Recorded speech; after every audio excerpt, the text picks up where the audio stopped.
Assalamu alaikum. This podcast has been brought to you by SeekersGuidance, the global Islamic seminary.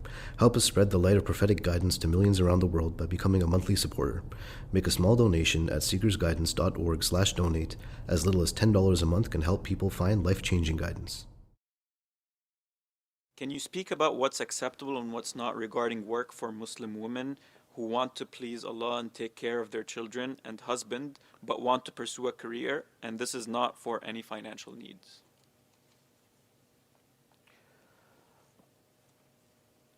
So it's not possible to give a blanket ruling on this, right? There's several things to consider. Firstly, there's no categorical prohibition on a woman to work after marriage. Right, number one. Number two, at the same time, there isn't any expectation on a woman to work insofar as the husband is obligated to provide for both wife and family. And that's a religious obligation. The husband is obligated to provide for the wife and family, even if the wife is wealthy. Okay? So we have, a young man gets married named Umar, and he marries a millionaire lady called Layla. So Umar says, I want to sit and write poetry. Can you provide for me? No.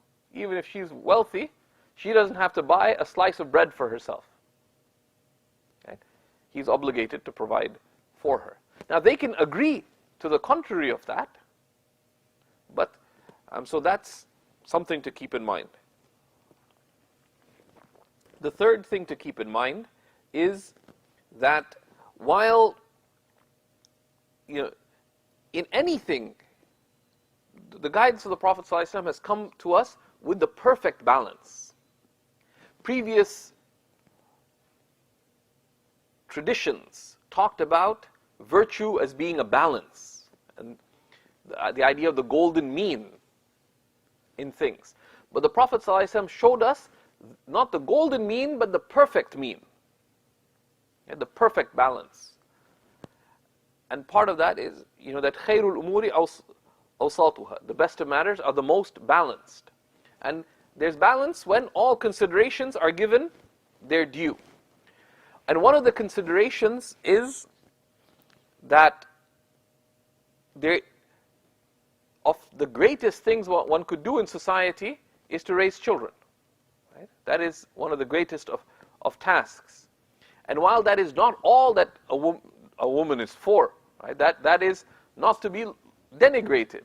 Right? That you're not working. It's almost like some kind of negative. So that aspect needs to be considered as well.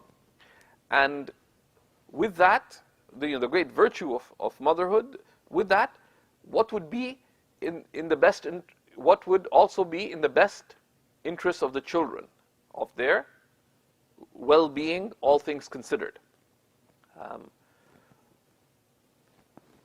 Also to be considered is, in approaching marriage or in marriage, is reasonable societal norms and personal expectations. So if Zubayr marries Zubaydah, and she's right now in medical school, what is the reasonable expectation? Then why is she in medical school? Just to drop out and then not pursue her medical degree? Is that a reasonable expectation? No. Why did years she spent doing this? Why? Because this is something that she was keen about, and there's some consequent benefit too. So people's backgrounds and expectations are also considered. Right? They're in deciding that. So if a woman she's pursued a career, etc., and any human career has some potential, some actual or potential direct or indirect benefit for others. whatever it is. So there's some aspect of the public good that is considered in it. So there's a range of considerations. Properly speaking, if two people are getting married, they should discuss these things beforehand, because we're in an age of fluctuating expectations. Our own personal expectations are in flux. So the same person may expect, well, I want 3 cooked meals a day, but he also wants his wife to earn a full salary, because we got to pay the bills and buy the house and do all these, live out the middle class dream or nightmare. And it doesn't add up. And the wife too will have many conflicting expectations.